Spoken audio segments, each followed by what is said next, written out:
todos, sejam muito bem-vindos a mais um episódio do podcast da reunião de estudos do Evangelho do Grupo Espírita Irmão Áureo.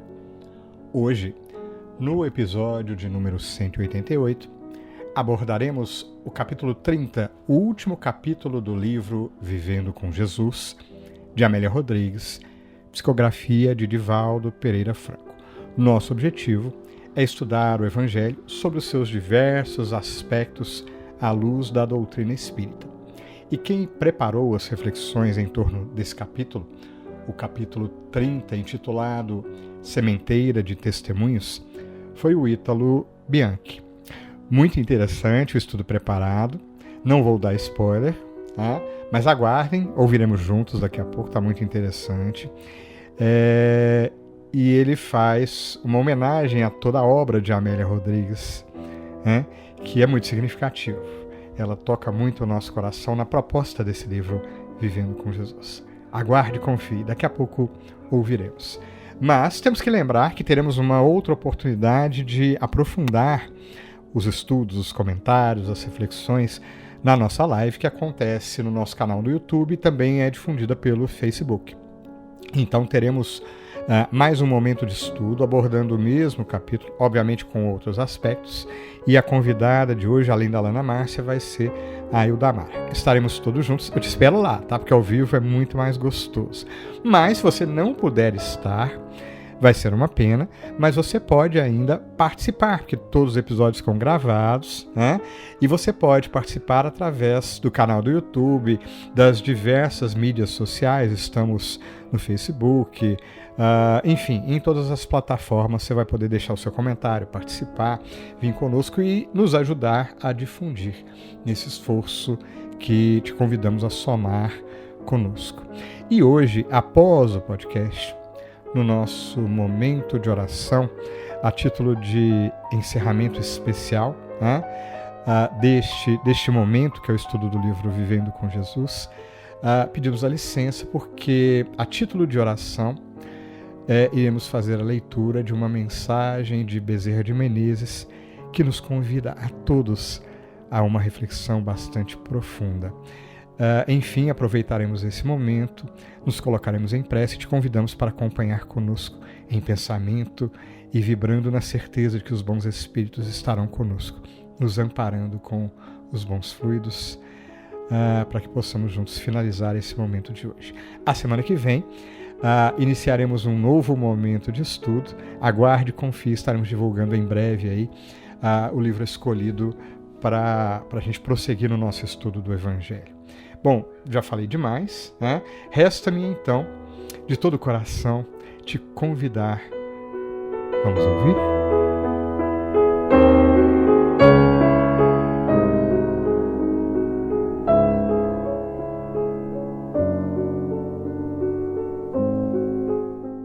Olá, meus irmãos. Hoje, então, mais uma vez, estamos juntos para refletirmos sobre a última lição do livro Vivendo com Jesus, ditado por Amélia Rodrigues ao Divaldo, no seu capítulo 30, com o título Sementeira de Testemunhos. Escolhemos hoje ficarmos mais afeitos ao próprio livro e começaremos contando uma história que começa da seguinte forma. Era uma vez um jovem que chegou a este mundo com perspectiva de ser a salvação para quantos vivessem nesta terra. Veio com o propósito de implantar o reino de Deus em nossos corações. Chegou como uma promessa de um rei libertador de seu povo, que vivia oprimido e sedento de libertação.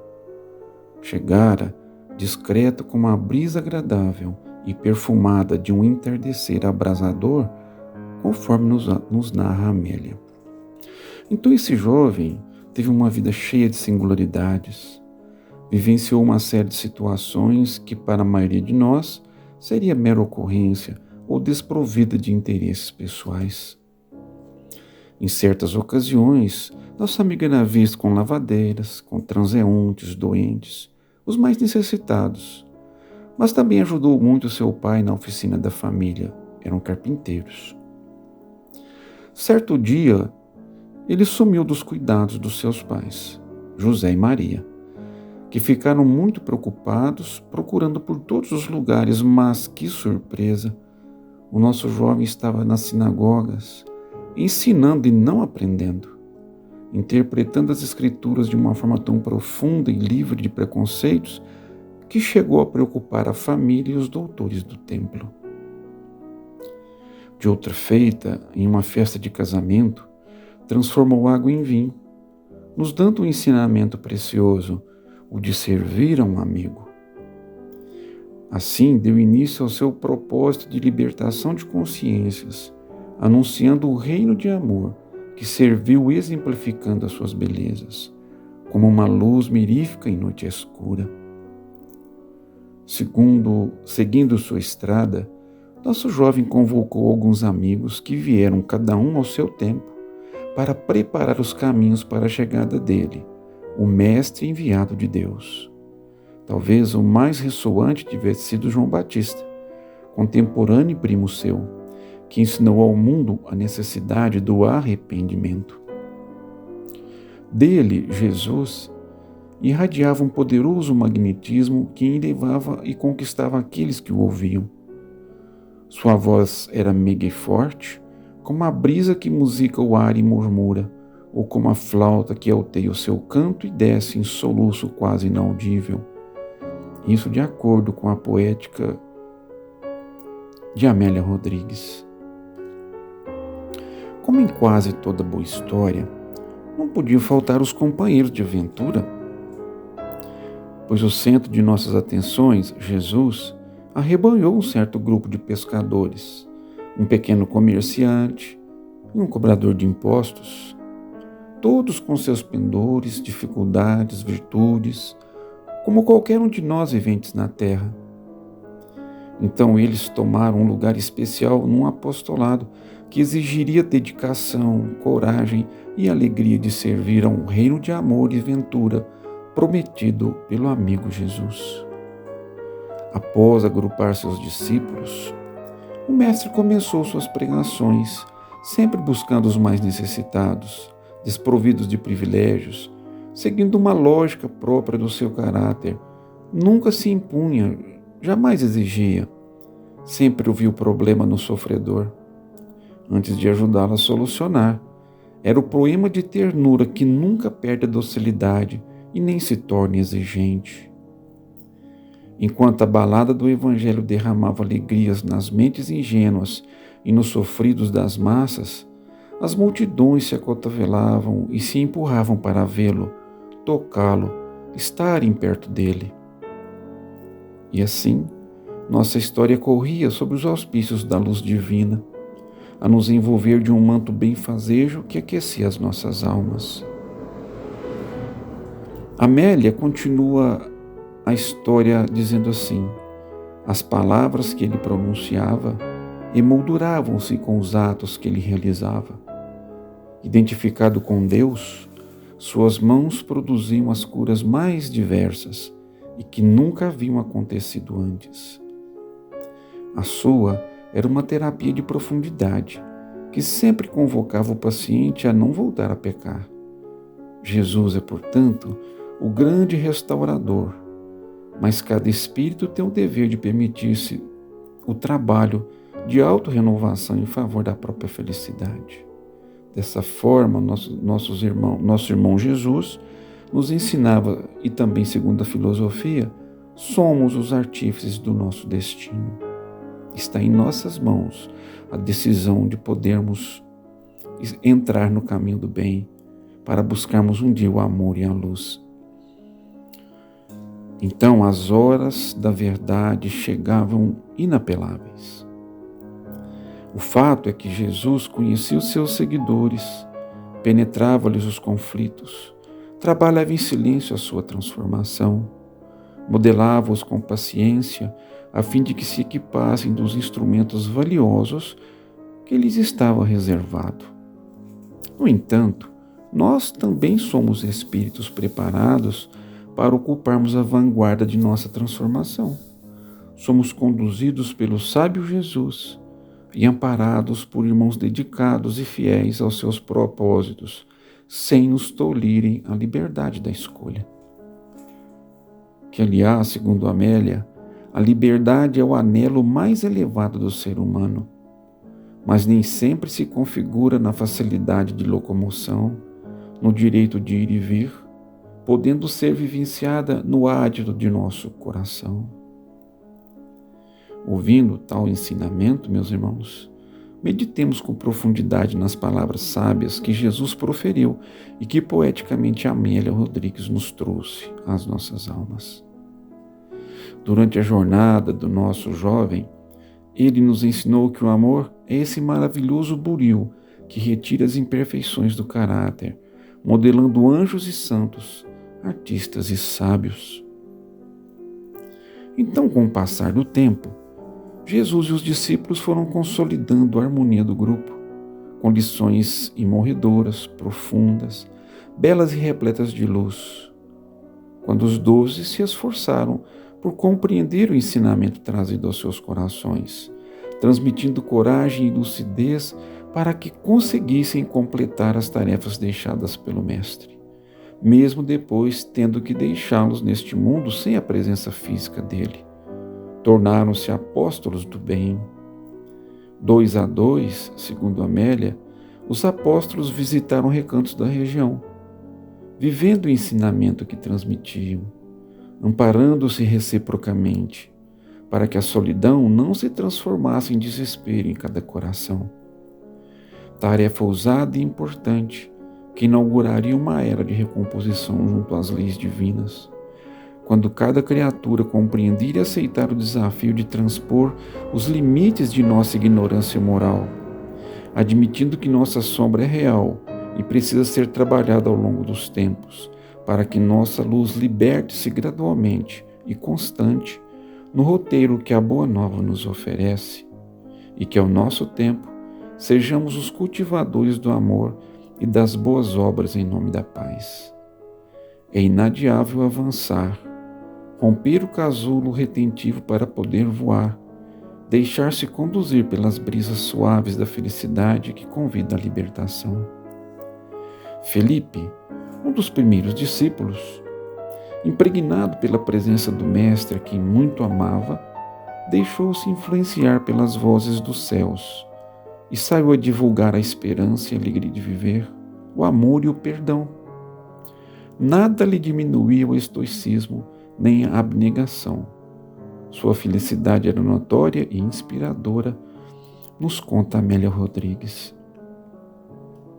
Como todos os discípulos, sofreu o achincalhe e o aviltamento daqueles pigmeus morais, os insanos e os temerários da luz, alcançando o madeiro infame para os que trabalharam com ardor e destemor pela Boa Nova. Nossas vidas se convergem para esse mesmo ponto, meus irmãos, a abnegação e a liberdade de escolher o caminho correto, não o mais fácil ou cômodo, pois que é inevitável o amadurecimento do espírito para uma jornada desafiadora que é o autoencontro e o encontro com Jesus, que vela pelos seus continuadores e prossegue convocando os seus trabalhadores para que permaneçam na seara imensa, onde os poucos fiéis devem viver em vigília de amor e de perdão, de misericórdia e de compaixão, experienciando a caridade. Então, eis que o semeador saiu a semear. Deus nos abençoe sempre, meus queridos. E em nosso momento de oração de hoje, faremos a leitura da mensagem de Bezerra de Menezes aos novos cristãos. Outrora, os mártires sofreram nos circos para doar ao mundo a glória da revelação. Através de fogueiras e sacrifícios, traçaram um roteiro de luz para o mundo paganizado. Em seguida, quando as trevas da Idade Média consagravam a autocracia do poder, os cristãos livres experimentaram a perseguição, a morte e o anátema para restaurarem a senda luminosa, conferindo à terra as bênçãos da verdade. Hoje, porém, meus amigos, os seguidores do Mestre Divino, irmanados em torno da cruz redentora, foram chamados à doação da fraternidade às criaturas. Amparados pela evolução dos códigos que se tocaram das claridades sublimes da Boa Nova através dos séculos, desfrutam de liberdade relativa para concretizarem a divina missão de que foram cometidos. Antigamente, dolorosa renunciação era exigida aos companheiros do Mestre Nazareno, de fora para dentro. Agora, contudo, é a luta renovadora do santuário íntimo para o mundo externo. Não é o circo do martírio que se abre na praça pública, nem a fogueira dos autos de fé instaladas dentro de povos livres e robustos em nome das confissões religiosas. A autoridade reclama corações consagrados ao Senhor na esfera de si mesmos. A fraternidade constituir-se-á abençoado clima do trabalho e realização dentro do espiritismo evangélico, ou permaneceremos na mesma expectação inoperante do princípio, quando o material divino da revelação e da verdade não encontrava acesso em nossos espíritos irredimidos. Formemos não somente grupos de indagação intelectual ou de crítica nem sempre reconstrutiva, mas, sobretudo, ergamos um templo interior à bondade, porque sem espírito de amor, todas as nossas obras falham na base, ameaçadas pela vaga incessante que caracteriza o campo falível das formas transitórias. Amemo-nos uns aos outros, segundo a palavra do Mestre que nos reúne, sem desarmonia, sem discussões ruinosas, sem desinteligências destrutivas, sem perda de tempo nos comentários vagos e inoportunos, amparando-nos reciprocamente pelo trabalho, pela tolerância salvadora, pela fé viva e imperecível. Se nos encontramos realmente empenhados no Espiritismo que melhora e regenera, que esclarece e redime, que salva e ilumina, sob a égide de Jesus, recordemos as palavras do Código Divino para vivê-las na acústica de nossa alma, seguindo o Senhor em sua exemplificação de sacrifício, de solidariedade e de amor. Eu sou o caminho, a verdade e a vida. Ninguém irá até o Pai, senão por mim. Bezerra de Menezes. E nessa prece de coração, Jesus, te damos graças pela reflexão que nos ampara e fortalece, que nos consola e nos convida a continuar nos caminhos da vida, dando-te o melhor sentimento, a melhor energia, o melhor empenho. Graças te damos, Jesus, por tanta luz em nossas vidas. Que assim seja.